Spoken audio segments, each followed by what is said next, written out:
Paulo tá aí? Ó, bom dia, camaradas. Eu. Estão me ouvindo? Sim.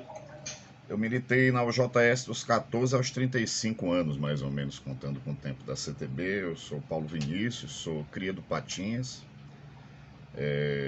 E a primeira reflexão que eu queria fazer era que nós sofremos uma derrota enquanto geração. Não foi agora, não, foi em 2013. Nós sofremos um ataque da guerra híbrida nos Estados Unidos. A nossa geração, na época, eu era secretário de juventude da CTB. E, lamentavelmente, as igrejas, os empresários, o Steve Bannon, todo mundo disputou esse grosso da juventude. E nós não fomos capazes de reverter uma tendência que era uma tendência destrutiva. Naquela época, aquela geração já constituía um bônus demográfico, não é isso, Eusébio? Havia cerca de 100 pessoas na população economicamente ativa que iam dos 15 até os 45 anos. Aquelas pessoas saíram nas ruas pedindo educação, saúde e tal. O que aconteceu depois disso? Depois disso aconteceu a destruição da economia brasileira em todos os seus setores que permitiam algum protagonismo científico ou educacional da juventude. Depois disso se destruiu também boa parte da estrutura política que a gente fazia a nossa representação. E a própria movimentação nossa ficou realmente prejudicada pelas novas formas de luta da disputa da juventude. Eu acho que nós temos um problema muito grave, portanto, porque se de 2013 para cá a galera só se lascou, nós não temos mais 100 milhões de pessoas que estavam no bônus demográfico que ia dar certo. Nós temos 100 milhões de pessoas que, no geral, deram errado, porque a economia do país deu errado. E depois a galera que entrou, todo mundo aqui está falando que só se fudeu. Então eu queria dizer que a nossa luta pelo Projeto Nacional de Desenvolvimento é a luta por essa geração, dos 15 anos até os 45 anos, que está ameaçada de realmente se acabar o Brasil. Esse é o problema da luta pelo desenvolvimento do Brasil. Queria colocar um segundo problema. O outro problema que nós temos é que nós temos um envelhecimento também das nossas lideranças e projetos eleitorais. Eu nunca fui candidato. Eu tenho 45 anos já. Muitos de nós passamos aquele período que poderia ter havido e não teve uma renovação, e nós temos hoje uma realidade de perda de conexão com as bases de trabalhadores que perderam o emprego e com essa base geracional. Então a nossa crise eleitoral tem a ver também com isso. A outra questão que eu queria colocar é o problema da duração dos quadros na militância comunista e qual é o papel das entidades de juventude. Se a gente não consegue entregar aquele jovem que militou conosco no movimento estudantil e secundarista e universitário para a sua classe, a nossa tarefa vai ficar inconclusa. E quando ele tiver menino, pensão alimentícia, filho para criar, dívida, boleto, e tiver com a família puta porque está 10 anos militando, ele vai ter que ir ou para outra força política ou arranjar qualquer emprego, ou ele vai perder a perspectiva revolucionária, porque ele não pode se sustentar, ele não é um trabalhador.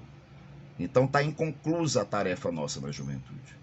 Nós temos que aprofundar os 3 verbos, que é estudar, trabalhar e lutar para ser feliz. Por quê?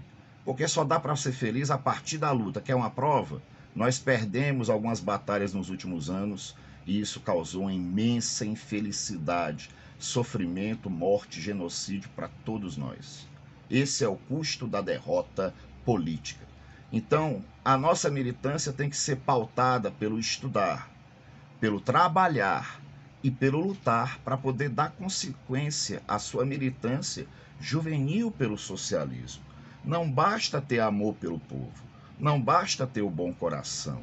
É preciso poder se sustentar e continuar com essa opção na vida adulta.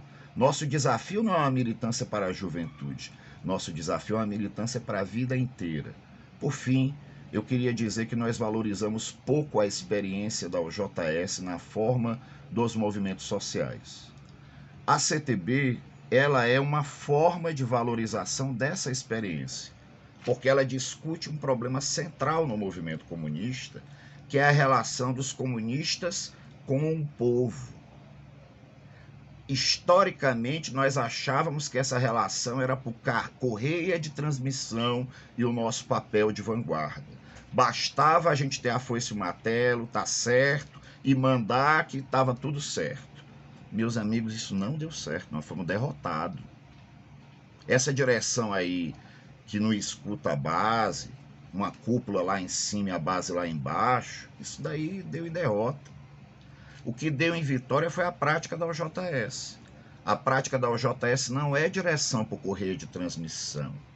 O cara para dirigir a OJS, a cara para dirigir a OJS, tem que dirigir lá. Tem que ter o apoio lá. Se o pessoal votar para ser contra o alistamento obrigatório, nós temos que seguir. Se o pessoal votar para ser o presidente A e não B, nós temos que seguir, mesmo sendo o PCdoB e mandando a OJS. Por quê? Porque a OJS tem autonomia orgânica. Nós não dirigimos a OJS no grito, nós dirigimos a OJS aprendendo com a OJS. A CTB é a mesma coisa. Nós não podemos passar um decreto, mandar no PSB, mandar nos maridos, nós temos que dirigir com o povo. Essa forma de direção, ela é pouco aproveitada na formulação do PCdoB. E ela foi a única forma que fez a gente vencer. Os cantos que a gente venceu e cresceu foi aonde? Nos trabalhadores e na juventude. Eu acho que nós temos que juntar as duas pontas. Essa relação com o povo, com a nossa disputa eleitoral e ter a coragem de assumir o nosso lugar na disputa de 22, construindo a unidade popular como base da frente ampla. Mas eu acho que a gente precisa resolver, para concluir, esse nó, que é o nó da passagem do estudo ao trabalho, que é o nó da contribuição dos quadros melhores preparados a partir dos 20 e poucos anos, que não podem abandonar simplesmente a juventude, mas também tem um desafio profissional. E eu acho que nós temos esse problema, que é o problema da gente ter que enfrentar agora e falar para esse público todo, pessoal. É a nossa galera que se fudeu, pessoal. Nós temos que arranjar um jeito da gente se dirigir na eleição de 22 para esse pessoal e dizer, ó, pessoal, nós ainda temos uma chance, nós ainda podemos salvar o Brasil. Você pode ser engenheiro, você pode ser advogada, você pode ter um emprego digno, você pode ter direitos, você pode salvar o Brasil. Se a gente souber encarnar isso e falar para essa base, a gente vai ter uma possibilidade grande, e quem prova melhor isso se chama Manuela Dávila. É o caminho, nós temos que ir por aí. Amigos e amigas, parabéns, viva a juventude, viva o Partido Comunista do Brasil, viva o nosso centenário, um abraço grande, vamos à luta. Obrigada, PV. Agora eu gostaria